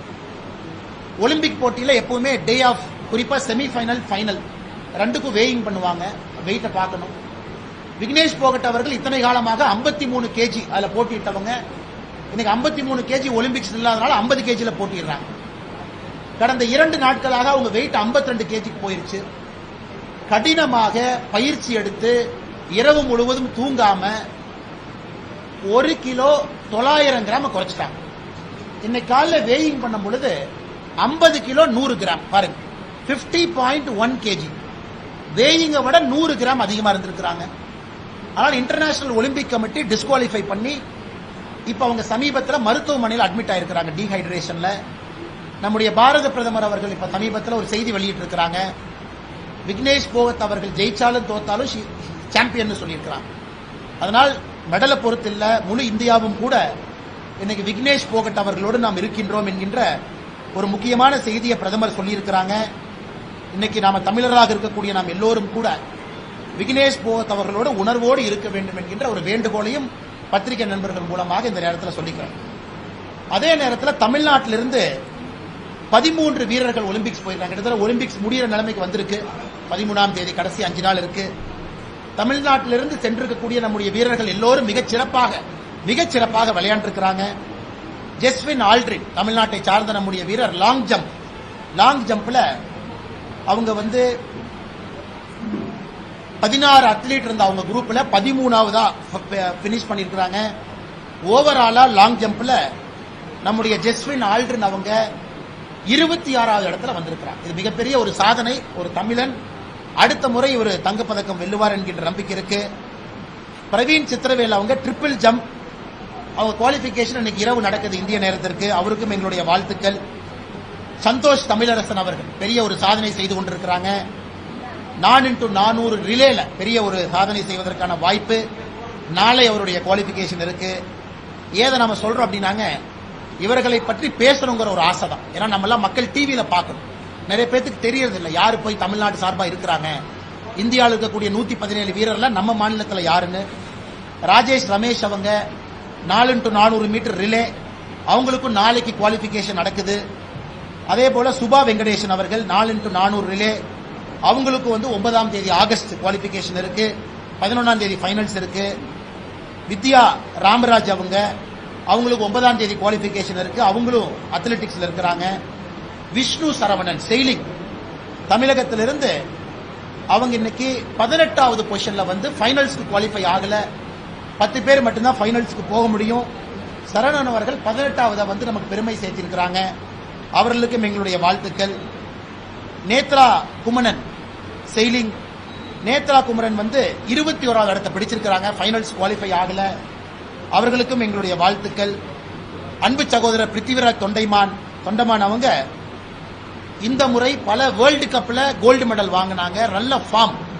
உறுதியா தமிழ்நாட்டுக்கு ஒரு கோல்டு மெடல் கிடைக்கும் நம்ம சொன்னோம்னா பிருத்திவிராஜ் தொண்டைமான் அவங்க ஒலிம்பிக்ஸ்க்கு போனாங்க. ஆனா துரதிருஷ்டவசமாக அவரும் கூட மிகச் சிறப்பாக அந்த ஷூட்டிங்ல பங்கேற்றும் கூட 21வது இடத்தை பிடிச்சிருக்கிறாங்க. ஃபைனலுக்கு போக முடியல. அவருக்கும் எங்களுடைய வாழ்த்துக்கள். அன்பு சகோதரி இளவெனில் வளரிவன் ஒரு பெரிய நம்பிக்கையை நம்ம கொடுத்து கொண்டிருக்கக்கூடிய அன்பு சகோதரி ஏர் ரைஃபிள்ல 10வது இடத்துல வந்தாங்க. 10வது இடத்துல 10 மீட்டர் ஏர் ரைஃபிள். ஆனா 8 பேர் தான் ஃபைனல் போக முடியும். அதனால அன்பு சகோதரிக்கு எங்களுடைய வாழ்த்துக்களை தெரிவிச்சுக்கிறோம். இந்த முறை ஃபைனலுக்கு அவங்களால போக முடியல. சரத் கமல் அவர்கள் நம்முடைய பெரிய ஒரு சூப்பர் ஸ்டார், அவங்க ரவுண்ட் ஆஃப் 64ல தோத்துட்டாங்க. டீம் ஈவெண்ட் இன்னைக்கு சைனாவோட இருக்கு. வெற்றி பெறட்டும் என்கின்ற வாழ்த்துக்கள். சத்யன் அவர்களுக்கும் இன்னைக்கு ஈவெண்ட் இருக்கு. ஸ்ரீராம் பாலாஜி அவங்க டென்னிஸ், ரோஹன் போபண்ணாவோட பங்கேற்றாங்க. அவங்க கூட முதல் ரவுண்ட்ல வெற்றி வாய்ப்பை இழந்துட்டாங்க. 13 தமிழர்கள் இருக்கிறாங்க ஒலிம்பிக்ஸ்ல. அதுல 6 தமிழர்கள் நாம பார்ப்போம் இன்னைக்கு, நாளைக்கு, நாளானைக்கு. குறிப்பா அவங்களுடைய triple jump, 4x400 relay, table tennis team காம்படிஷன்ல அவர்கள் சாதனை புரிய வேண்டும் என்று ஆண்டவனை வேண்டிக் கொள்கின்றோம். அவர்கள் நிச்சயமாக இந்தியாவிற்கும் தமிழகத்திற்கும் பெருமை சேர்ப்பாங்க. நமக்கு ஒரு மெடல் கிடைக்கும் என்று இந்த நேரத்தில் நாங்க நினைக்கிறோம். கடைசியாக நம்முடைய உச்சநீதிமன்றத்தினுடைய சமீபத்து தீர்ப்புகள். எஸ்சி சமுதாயத்திற்கான ஒரு மிக முக்கியமான தீர்ப்பை உச்சநீதிமன்றம் கொடுத்திருக்கிறாங்க. எஸ்சி சமுதாயத்திற்கான உள்ஒதுக்கீடு அது செல்லாது செல்லும் என்கின்ற குழப்பத்திற்கு இன்னைக்கு உச்சநீதிமன்றம் அருமையான தீர்ப்பு கொடுத்திருக்கிறாங்க. அது பாத்தீங்கன்னா ஒரு பெரிய லாங் தீர்ப்பு, 534 பக்கம் இருக்கக்கூடிய ஒரு ஜட்ஜ்மெண்ட். அதுல எஸ்சி சமுதாயத்துக்குள்ள சப் கேட்டகரைசேஷன் செல்லும் அது கான்ஸ்டிடியூஷனலி வேலிட் என்கின்ற ஒரு முக்கியமான தீர்ப்பு கொடுத்திருக்கிறாங்க. அந்த முக்கியமான தீர்ப்பு நம்முடைய தமிழகத்திற்கு பொருந்தும். தமிழகத்தில் 18% டோட்டல் ரிசர்வேஷன் நம்முடைய எஸ்சி சமுதாய சொந்தங்களுக்கு இருக்கு. அதுல 3 சமுதாயம் உள்ளொதுக்கீடு 3% உள்ளொதுக்கீடு நம்முடைய அருந்ததியர் சமுதாயத்துக்கு இருக்கு. இன்னைக்கு அருந்ததியர் சமுதாயத்தினுடைய நீண்ட நாள் ஒரு கோரிக்கை என்னன்னா, இந்த 3% ரிசர்வேஷனை ரீவிசிட் பண்ணணும். நமக்கு தெரியும் ஏழையிலும் ஏழை என்கின்ற ஒரு சமுதாயம் வந்து அருந்ததியர் சமுதாயம். அதனால் பாரதிய ஜனதா கட்சியை பொறுத்தவரை அருந்ததியர் சமுதாயம் எல்லா சமுதாயத்தோடு துணை நிற்கின்றோம். நிச்சயமாக இதை ஆராய்ந்து மறுபடியும் ஸ்டடி பண்ணி 3% மேலே உயர்த்த வேண்டுமா என்கின்ற ஒரு நிலையை தமிழக அரசு அனைத்து கட்சி கூட்டத்தை கூடி முடிவெடுக்கும் பொழுது பாரதிய ஜனதா கட்சி நிச்சயமாக அவர்களோடு துணை இருப்போம். அதற்கு அனைத்து கட்சி கூட்டத்தை கூட்டணும், ஒரு நல்ல முடிவெடுக்கணும் என்பது எங்களுடைய வேண்டுகோள். அதே நேரத்தில் இந்த தீர்ப்புல கிரீமி லேயர் அப்படிங்கிற ஒரு கான்செப்டை கொண்டு வந்திருக்காங்க. இது ஓபிசி கிரீமி லேயர் தனால இருக்கு. இப்ப எஸ்சி சமுதாயத்திற்கு கிரீமி லேயர் அப்படிங்கிற ஒரு தன்மையை உச்சநீதிமன்றத்தினுடைய தீர்ப்பில் இருக்கு. இன்னைக்கு பாரதிய ஜனதா கட்சி அகில இந்திய தலைவர்கள் இந்த ஜட்ஜ்மெண்ட்டை ஸ்டடி பண்ணிட்டு இருக்காங்க. தமிழகத்தில் நம்முடைய மூத்த தலைவர், மாநிலத்தினுடைய துணைத் தலைவர் ஐயா விபி துரைசாமி அவர்களும் கூட அந்த கலந்தோசிப்பில் இருக்கிறாங்க, அந்த கலந்தாய்வு செஞ்சுட்டு இருக்கிறாங்க. எப்படி நம்முடைய முடிவை எடுக்க வேண்டும், என்ன சொல்லியிருக்கிறாங்க, இதனால் என்ன பாதிப்பு என்கின்ற பலவிதமான கருத்துக்கள் நாம் எடுத்துக்கொண்டிருக்கின்றோம். அதை பற்றி நம்முடைய அகில இந்திய தலைவர்கள் முடிவெடுத்த பிறகு பாரதிய ஜனதா கட்சி தமிழ்நாடு எங்களுடைய அதிகாரப்பூர்வமான முடிவை நம்முடைய பத்திரிகை நண்பர்கள் மூலமாக தமிழக மக்களுக்கு சொல்வதற்கு நாங்கள் கடமைப்பட்டிருக்கின்றோம். அதே நேரத்தில் நம்முடைய தேசிய ஜனநாயக கூட்டணியுடைய ஒரு முக்கியமான அங்கம் வகிக்கக்கூடிய பாட்டாளி மக்கள் கட்சி அன்பண்ணர் அன்புமணி ராமதாஸ் அவர்கள் நேற்று பத்திரிகையாளர் சந்திப்பு நடத்தினாங்க. அதுல நிறைய விஷயங்களை பேசுறாங்க. அவர் பேசியிருக்கக்கூடிய எல்லா கருத்துக்களும் எங்களுக்கு ஒப்பிகை இருக்கு. குறிப்பாக குரூப் 4 டேட்டாவை வச்சு பேசினாங்க. குரூப் 1, குரூப் 2, குரூப் 3 டேட்டாவை பற்றி பேசவில்லை என்கின்ற புள்ளி விவரத்தை கொடுத்தாங்க. குரூப் 1 எப்படி இருக்கு, குரூப் 2 எப்படி இருக்கு, குரூப் 3 எப்படி இருக்கு. ஆனால் பாரதிய ஜனதா கட்சியை பொறுத்தவரை குறிப்பாக எம்பிசி தமிழ்நாட்டில் எந்த ஒரு சமுதாயத்திற்கும் பாதிப்பு இல்லாத அளவுக்கு நாம் ஒரு முடிவு எடுக்கணும். அதற்கு முதலமைச்சர் அவர்கள் அனைத்து கட்சி கூட்டத்தை கூட்டணும். நேற்று நம்முடைய அன்புமணி ராமதாஸ் அவர்கள் சொல்லியிருக்கக்கூடிய நிறைய செய்திகள் முக்கியமான செய்திகள், தரவு ஆதாரத்தோடு பேசியிருக்கிறாங்க. அது பாரதிய ஜனதா கட்சி அவர் பேசிய கருத்துக்கள்ல எங்களுக்கு ஒப்புகை இருக்கு. ஆனா எந்த சமுதாயத்திற்கும் பாதிப்பு இல்லாமல் இது இருக்க வேண்டும் என்று நினைக்கின்றோம். அதற்கு முதலமைச்சர் அவர்கள் அனைத்து கட்சி கூட்டத்தின் மூலமாக ஒரு முடிவெடுத்து இந்த எல்லா பிரச்சனைகளுக்கும் அடிப்படையில் ஒரு முற்றுப்புள்ளி வைக்க வேண்டும் என்பது எங்களுடைய கோரிக்கையா இருக்கு. சம்பந்தமாக பாரதிய ஜனதா கட்சி சார்பாக அண்ணன் ஏஜி சம்பத் அவர்கள் இதை இன்னும் ரொம்ப தீர்க்கமா ஆராய ஆரம்பிச்சிருக்கிறாங்க. அவரும் கூட அவருடைய தலைமையில எங்களுக்கு மிக விரைவில் ஒரு அறிக்கை கொடுத்திருக்கிறாங்க. அது அனைத்து கட்சி கூட்டத்திற்கு செல்லும் பொழுது பேசுவதற்கு அது எங்களுக்கு ஏதுவாக இருக்கும். அது இல்லாம 2 தினத்திற்கு முன்பு ஒரு முக்கியமான செய்தி குறிப்பு நாங்கள் வெளியிட்டிருந்தோம். முதலமைச்சர் கோப்பையை தமிழகத்தில் 12 வயசுலிருந்து 19 வயசுக்குள்ள ஒரே கேட்டகரியா வச்சிருக்கிறாங்க. இது எங்களை பொறுத்தவரை இது முட்டாள்தனம் என்கின்ற வார்த்தையை பயன்படுத்தும். இந்த 12 to 19 தான் அடுத்த ஒலிம்பிக்ஸ் யாரு போறாங்க, யாரு medal, Asian games, world championship நமக்கு தெரியும். இந்தியால தேசிய விளையாட்டு கூட்டமைப்பு என்ன சொல்றாங்கன்னா 11 to 14 ஒரு கேட்டகரி, 14 to 17 ஒரு கேட்டகரி, 17 to 19 ஒரு கேட்டகரி, 3 கேட்டகரியா பிரிச்சிருக்கிறாங்க. அது இந்தியன் ஸ்விம்மிங்கா இருக்கட்டும், எதாக இருந்தாலும் கூட 3 கேட்டகரியில தான் மெடல் கிடைக்கும். ஆனா தமிழ்நாட்டில் 12 to 19னா 12 வயசு பையன் பொண்ணும் 19 வயசு பையன் பொண்ணு எப்படி ஒன்னா இருக்க முடியும்? அதனால் உடனடியாக விளையாட்டுத்துறை அமைச்சர் முதலமைச்சர் அவர்கள் தலையிட்டு இதை 3 கேட்டகரியா பிரிக்கணும். இந்திய தேசிய விளையாட்டு கூட்டமைப்பினுடைய அடிப்படை எப்படி வச்சிருக்கிறாங்களோ இங்கேயும் அப்படி இருக்க வேண்டும் என்பது எங்களுடைய வேண்டுகோள். இதை மாநில அரசு செய்வார்கள் என்கின்ற நம்பிக்கை எங்களுக்கு இருக்கு. இதை தாண்டி பத்திரிகை நண்பர்களுக்கு கேள்வி இருந்தா கேளுங்கன்னா பதில் சொல்லுங்க. அமைச்சர்கள் மீதான சொத்துக்கு ஐயா இப்படி வரோம், ஐயா இப்படி வரோம். அமைச்சர்கள் மீதான சொத்துக்கு வழக்க மீண்டும் எடுக்கிற சென்னை உயர்நீதிமன்றம் பாக்குறீங்க. ஆனா நாங்க இதை வரவேற்கிறோம். காரணம், பாரதிய ஜனதா கட்சி தொடர்ச்சியாக நாம் வைக்கக்கூடிய குற்றச்சாட்டு. இன்னைக்கு நம்முடைய முதலமைச்சர் மு.க. ஸ்டாலின் ஐயா கேபினெட்ல இருக்கக்கூடிய அமைச்சர் 3ல் 1 பேர் மேல சொத்து குவிப்பு வழக்கு நீதிமன்றத்தில் இருக்கு. 35 பேர் இருக்காங்கன்னா 1/3, 3ல் 1 நீதிமன்றத்தில் சொத்து குவிப்பு வழக்கு இருக்கு. எப்படி இவர்களால் நேர்மையான ஒரு ஆட்சி கொடுக்க முடியும்? எம்பி எம்எல்ஏவா இருந்தா ஸ்பெஷல் கோர்ட் நம்ம சொல்றோம். அதனால் இது தாமதமாக இந்த நீதிமன்றத்தினுடைய தீர்ப்பு வந்திருந்தாலும் வேகமாக தீர்ப்பு வர வேண்டும். குறிப்பாக இந்த ஜட்ஜ்மெண்ட்ல அமைச்சர்கள் KKSSR அவர்களும் தங்கம் தென்னரசு அவர்களும் இருக்கிறாங்க. அதனால் விரைந்து நடவடிக்கை எடுக்கணும். ஏன்னா எப்படி மேனிபுலேட் பண்ணிருக்காங்க அப்படின்னு இதுக்கு முன்னாடி ஜட்ஜ்மெண்ட்ல நமக்கு தெரிஞ்சிருச்சு. லோவர் கோர்ட்ல எப்படி மேனிபுலேட் பண்ணிருக்காங்கன்னு. அதனால் பாரதிய ஜனதா கட்சி உயர்நீதிமன்றத்தினுடைய தீர்ப்பை வரவேற்கிறோம். இது உச்சநீதிமன்றத்தை வரைக்கும் அவங்க அப்பீல் போனாலும் கூட தவறு செய்தவர்கள், மக்கள் பணத்தை கொள்ளையடித்தவர்கள் மறுபடியும் ஒரு பொறுப்புக்கு வராத அளவுக்கு தீர்ப்பு இருக்க வேண்டும் என்பதுதான் எங்களுடைய எதிர்பார்ப்பு. அதனால் காத்துக் கொண்டிருக்கிறோம். அண்ணா சொல்லுங்க. இந்த ஆம்ஸ்ட்ராங் கொலை வழக்கில் தொடர்ச்சியா கைது நடவடிக்கை நடந்துட்டே வருது. இப்போ இன்னைக்கு கூட ஒரு கைதா இருக்காரு அஸ்வத் அம்மன், காங்கிரஸ்ல ஒரு முக்கியமான பொறுப்பா இருக்காரு. அண்ணா, இந்த ஆம்ஸ்ட்ராங் கொலை வழக்கில் ஒரு விஷயம் தமிழகத்தினுடைய காவல்துறையை நாங்க பாராட்டோம். ஏன் பாராட்டுறோம்னாங்கன்னா, சமீபத்தினுடைய காவல்துறையினுடைய செயல்பாடுகளை பார்க்கும் பொழுது ரொம்ப டீப்பா போகணும். ரொம்ப டீப்பா போய் யார் சம்பந்தப்பட்டிருந்தாலும் கூட நடவடிக்கை எடுக்க வேண்டும் என்று காவல்துறை கொஞ்சம் முனைப்பு காட்டுறாங்க. அது தெரியுது. ஆளுங்கட்சி எதிர்கட்சி யாராக இருந்தாலும் கூட ஒரு தேசிய கட்சியினுடைய மாநில தலைவர் கொல்லப்பட்டிருக்கக்கூடிய சம்பவம். இன்னைக்கு காங்கிரஸ் கட்சியினுடைய ஒரு மூத்த தலைவரை இன்னைக்கு கைது பண்ணியிருக்காங்க தமிழகத்தினுடைய காவல்துறை. நான் ஏற்கனவே தொடர்ந்து சொல்றேன், தமிழகத்தினுடைய காங்கிரஸ் கட்சியினுடைய தலைவர் அவர் எடுத்திருக்கக்கூடிய புகைப்படத்தை பாருங்க, அவருடைய பழைய காலத்து சரித்திரத்தை பாருங்க. தொடர்ந்து நான் பேசிட்டு இருக்கேன். அதனை கொஞ்சம் கொஞ்சமா அப்படியே வெளிப்படையா தெரிய ஆரம்பித்திருக்கிறது.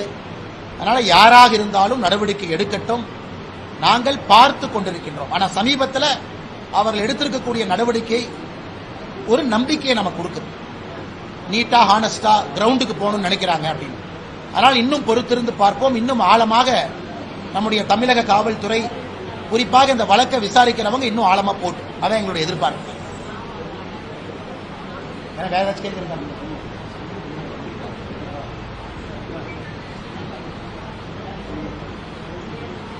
வேற ஏதாச்சும் இருக்குங்களா மேடம்?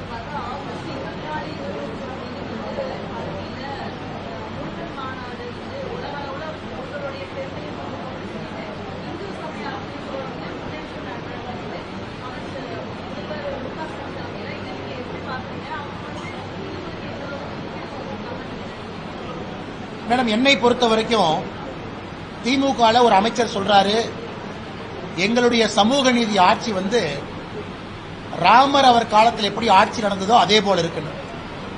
அதனால எனக்கு தெரிஞ்சு இன்னைக்கு திமுக போறதை பார்த்தா தமிழ்நாட்டில் அவர்களுக்கு தெரிஞ்சிருச்சு, இந்த கடவுள் மறுப்பு கொள்கை என்பது வேலைக்கு ஆகாது. அவர்களுடைய ஆரம்ப காலத்தில் எதை சொல்லி ஆட்சிக்கு வந்தாங்களோ அதையெல்லாம் மாற்ற வேண்டிய கட்டாயம் இன்னைக்கு திமுக தெரிஞ்சிருக்கு. ஏன்னா பாரதிய ஜனதா கட்சியை பொறுத்தவரை எங்களுடைய நடவடிக்கைகள் திமுகவுக்கு ஒரு பயத்தை ஏற்படுத்தியிருக்கு. ஆனா பாரதிய ஜனதா கட்சி உடனே இந்துத்துவ கட்சின்றான். பாரதிய ஜனதா கட்சியை பொறுத்தவரை எல்லா மதமும் சம்மதம், ஆனா இந்து மதத்தை நீ திட்டாத, இஸ்லாமிய மதத்தையும் கிறிஸ்தவ மதத்தையும் பெருமையா கொண்டாடுங்க, எல்லா மதத்தையும் சமமா நடத்துங்க, அப்பீஸ்மெண்ட் பாலிடிக்ஸை விடுங்க. நாம் காசி அயோத்தியா தமிழ் சங்கத்தை நடத்தணும்னு தமிழகத்தினுடைய இந்து சமய அறநிலையத்துறை அமைச்சர் என்ன சொன்னாங்கன்னா, நாங்களும் ட்ரெயின்ல காசி கூட்டிட்டு போனார். என்னாச்சுங்க? அது வெறும் வாய் வார்த்தையா மட்டும்தான் இருக்கு. அதிகாரப்பூர்வமாக சொன்னார்கள், இங்க இருக்கக்கூடிய பக்தர்களை நாங்களும் கூட்டிட்டு போவோம், யாரையும் கூட்டிட்டு போல.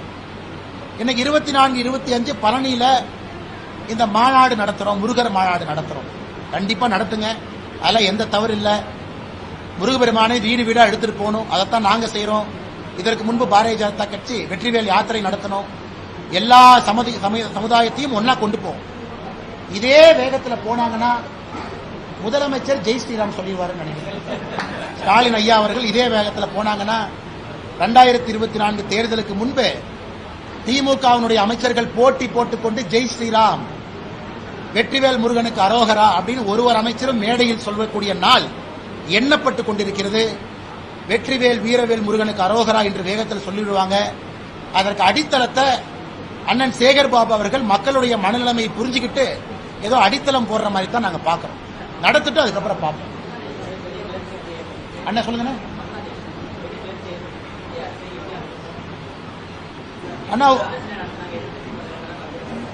ஆனா எதிர்க்கட்சி தலைவர்கள் எல்லோரும் ஒருமித்த கருத்தா சொல்லியிருக்கிறாங்க. பங்களாதேஷை பொறுத்தவரை இந்திய அரசு எடுக்கக்கூடிய முடிவுக்கு எதிர்க்கட்சிகள் துணை இருக்கும்னு சொல்லியிருக்கிறாங்க. இதை நாங்கள் வரவேற்கின்றோம். ஆனா எதிர்க்கட்சிகள் இன்னைக்கு ஒரு விஷயத்தை நல்லா புரிஞ்சிருக்கிறாங்க. நாட்டினுடைய இறையாண்மையை பொறுத்தவரை எல்லா கட்சிகளும் ஒன்னா இருக்கணும் அப்படின்னு எல்லா கட்சிகளும் பேச ஆரம்பிச்சிருக்கிறாங்க. அதை வரவேற்கிறோம். இதுல முக்கியமா பங்களாதேஷை பொறுத்த வரைக்கும் ஒரு விஷயத்தை நம்ம புரிஞ்சுக்கணும். இன்னைக்கு பங்களாதேஷில் ஏற்பட்டிருக்கக்கூடியது எதிர்க்கட்சிகள் காங்கிரஸ் உட்பட எல்லா கட்சிகளுக்கும் தெரியும். சைனா பாகிஸ்தானுடைய கைவாடம் உள்ள இருக்கான்னு பார்க்கணும். அது பத்திரிகை நண்பர்கள் நீங்களா எழுதுறீங்க. இந்தியாவை பொறுத்த வரைக்கும் ஸ்ட்ராங்காக வலிமையாக இருக்கக்கூடிய நெய்பர் நமக்கு முக்கியம். ஆப்கானிஸ்தான் ஒரு பக்கம் தாலிபானுடைய ஆட்சி, சமீபத்தில் நேபாள அரசியல் மாற்றம், மால்டீவ்ஸ் சைனாவுடைய ஆதிக்கம், ஸ்ரீலங்கா பொருளாதார பிரச்சனையிலிருந்து இப்பதான் வெளியே வர்றாங்க, பங்களாதேஷ் உள்ளே பிரச்சனை. இதையெல்லாம் இந்தியாவை பொறுத்தவரை நாம் எல்லோரும் நன்றாக இருக்க வேண்டும் என்று நினைக்கின்றோம். அதனால் வேகமாக இதற்கு ஒரு தீர்வு கிடைக்கணும். அதற்கு எல்லா கட்சிகளும் மத்திய அரசு எடுக்கக்கூடிய முடிவுகளுக்கு துணை இருக்கணும். எதிர்கட்சிகளுடைய நேற்றைய பேச்சு நமக்கு நம்பிக்கை அளிச்சிருக்கு. அதனால் நேர்கோட்டு பாதையில் எல்லா கட்சிகளும் இதை ஒரே இடத்துல அணுகுவாங்கிற நம்பிக்கை அளிச்சிருக்கு.